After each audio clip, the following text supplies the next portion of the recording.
حضرت شیخ بایزید رحمۃ اللہ تعالی علیہ لکھا ہے کہ حضرت نے اپنے مریدوں کے ساتھ نماز پڑھنے جا رہے تھے تو گلی تنگ تھی تو اس جانب سے کتا بھی آ گیا.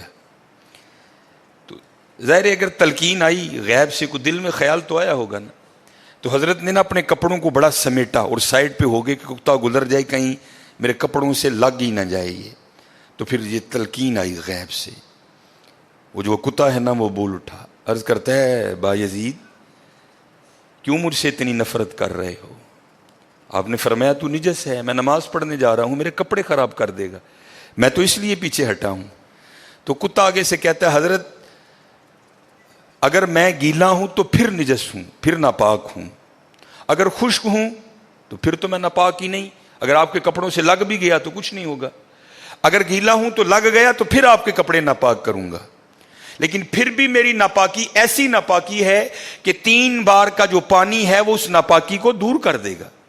اگر آپ کے کپڑوں سے لگ گیا نا 3 بار, اگر آپ اپنے کپڑوں کو پانی سے دھوئیں گے تو کپڑے پاک ہو جائیں گے. لیکن بایزید کبھی تو نے اپنی ناپاکی پہ غور کیا؟ میری ناپاکی تو وہ ہے جس کو 3 پانی دور کر دیتے ہیں, لیکن تیری ناپاکی تو وہ ہے جس کو 7 سمندروں کا پانی بھی نہیں دھو سکتا. جا کے پہلے اپنی ناپاکی دور کر. ہاں حضرت یہ اندر کی ناپاکی. اور کیونکہ بات ان سب بابوں کی ایک ہوتی ہے, انداز جدا ہوتے ہیں, تو پھر یہی بات حضور بلے شاہ رحمۃ اللہ تعالیٰ نے کس طرح لکھی. آپ فرماتے ہیں پھلاں دا تو عطر بنا, پھلاں دا تو عطر بنا, عطر دا پھر تو کڈ دریا, دریا وچ پھر تو ڈبکیاں لا. ذرا بات کی گہرائی تک جانا. حالا عطر کیا ہے؟ تھوڑا سا شیشی پہ لے کے اپنی ہتھیلی پہ لگایا, اس طرح کر کے جسم پہ لگا دیا, جہاں سے گزرو گے وہاں سے بھی پتا چلے گا اس بندے نے عطر لگایا ہے. اگر تھوڑی امپورٹڈ شیشی ہے تھوڑا سا خود پہ سپرے کر لو, جہاں سے گزرو گے وہاں سے بھی پتا چلے گا کہ اس نے عطر لگایا. عطر تو اتنا سا بھی ہو تو وہ بو کو دور کر دیتا ہے, ختم کر دیتا ہے وہ. لیکن کتنا گہرا مصرع ہے, پھلاں دا تو عطر بنا, عطر دا پھر تو کڈ دریا. تھوڑا سا لگانا نہیں, پھلاں دا تو عطر بنا, عطر دا پھر تو کڈ دریا, دریا وچ پھر تو ڈبکیاں لا, پھر بھی تیری بو نہیں مکنی, پہلو اپنی میں مکا. پہلو اپنی میں مکا. انہوں نے تو بنایا تھا فقیر, چل تو آج تو بس ساڈا فقیر لے, لیکن یہ میں اس نے پھر موقع ضائع کر دیا. میں حضرت پھلاں دا تو عطر بنا, عطر دا پھر تو کڈ دریا, دریا وچ پھر تو ڈبکیاں لا, پھر بھی تیری بو نہیں مکنی, پہلو اپنی میں مکا. اور جس نے مکا لی حضرت اس کا کام بن گیا. وہ تو ہے ہی کریم. ہاں, اور کتنے کریم ہیں میں آپ کو بتا نہیں سکتا حضرت. یہ ہفتے کی رات تھی, جو پچھلا ہفتہ گزر گیا ہے نا, جس طرح کل ہفتہ آئے گا, یہ بھٹر میں پروگرام تھا. تو پروگرام پہ گئے, وہاں سے مجھے آتے آتے نا تقریباً 12 بج گئے. جب میں گھر آیا نا تو چھوٹا بیٹا میرا, سب سے چھوٹا ابراہیم, بڑا رو رہا تھا.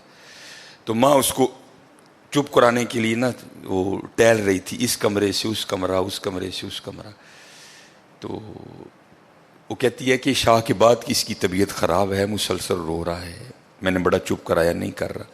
تو اس طرح کریں, اس کو کسی ہاسپٹل لے چلتے ہیں. میں نے کہا چلو. ہم خدمت لے گئے, وہ ڈاکٹر نے چیک کیا, اس نے کہا بچے کا گلا خراب ہے, اور جب بھی بچوں کا گلا خراب ہوتا ہے نا ساتھ پھر ان کے کان میں بھی درد ہوتی ہے, اس کے کان میں درد ہے اس لیے رو رہا ہے. اس نے وہ دوائی وغیرہ انجیکشن وغیرہ لگائے, اس کے کان میں ڈراپس بھی ڈالے. لیکن میں نے کہا نہیں, میں آدھا گھنٹہ ویٹ کروں گا, بچے کی جب طبیعت سنبھلے گی نا میں پھر ہی گھر لے کے جاؤں گا. ہم وہاں بیٹھ گئے. خیر بچے کی طبیعت سنبھل گئی, ہم لے کے نا گھر آ گئے. اب ظاہر ہے بچے کی طبیعت خراب تھی, اس کی ماں نے عشاء کی نماز نہیں پڑھی تھی, میں نے فرض اور سنتیں پڑھ لی تھی, وتر اور نوافل میں نے بھی نہیں پڑھے تھے. وہ بچہ سو گیا, ہم نے اس کو چارپائی پہ لٹایا, آگے میں نے نماز شروع کر دی, میرے پیچھے میرے بیٹے کی ماں نے نماز شروع کر دی. اب میری وطروں کی نا دوسری رکعت تھی, ظاہر ہے ماں بھی یہاں ہی ہوگی, وہ فرض پڑھ رہی تھی، میں وطر پڑھ رہا تھا، یا اس کی تیسری رکعت ہوگی یا اس کی بھی دوسری ہوگی یا چوتھی ہوگی. اب اس کی نا آنکھ کھل گئی، اس نے بڑی شدت سے رونا شروع کر دیا. تو ہر مسئلے کی روح سے آپ نماز توڑ سکتے ہیں، کیونکہ وہ چارپائی سے بس گرنے ہی والا تھا. دودھ ابل رہا ہے، بی بی نماز پڑھ رہی ہے، نماز توڑ کے دودھ بچائے. کوئی کنویں میں گر رہا ہے، نماز توڑ کے اس کو بچاؤ. پہلے توڑ سکتے تھے، لیکن میں نے کہا نہیں، میں نہیں توڑنی. کوئی بات تھا نا حضرت، محبت تو تھی اولاد کی لیکن دل تھوڑا سخت. لیکن ادھر کیا تھا؟ ادھر ماں تھی حضرت. اس نے کیا کیا؟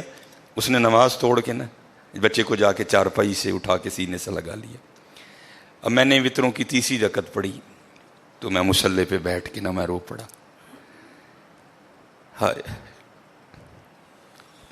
نبی علیہ السلام نے کیا فرمایا کہ اللہ جل شانہ بندے سے 70 ماؤں سے بڑھ کے پیار کرتا ہے. یار اگر ایک ماں کی محبت یہ ہے تو پھر اس کی محبت کیا ہوگی؟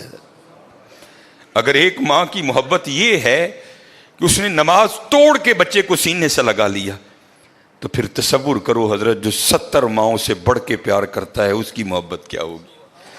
لیکن بات پھر وہی ہے حضرت، ہم تو مائل با کرم ہیں، لیکن کیا ہم تو مائل با کرم ہیں، لیکن آگے سے کیا؟ جب یہ وہ بچہ تھا نا، میں نہیں تھی حضرت اس میں. وہ تو پوری شدت سے رو رہا تھا، مجھے بٹھاؤ، مجھے اٹھاؤ، مجھے بچاؤ، مجھے بچاؤ. شدت تھی نا حضرت، اس شدت نے ماں کو مجبور کر دیا کہ اس نے نماز توڑ کے بچے کو اٹھایا. یہاں بھی جب شدت آتی ہے نا حضرت، تو پھر دریائے رحمت ایسا جوش میں آتا ہے کہ بگڑی بن جاتی ہے. لیکن پھر کیا ہے؟ ہم تو مائل با کرم ہیں، کوئی سائل ہی نہیں.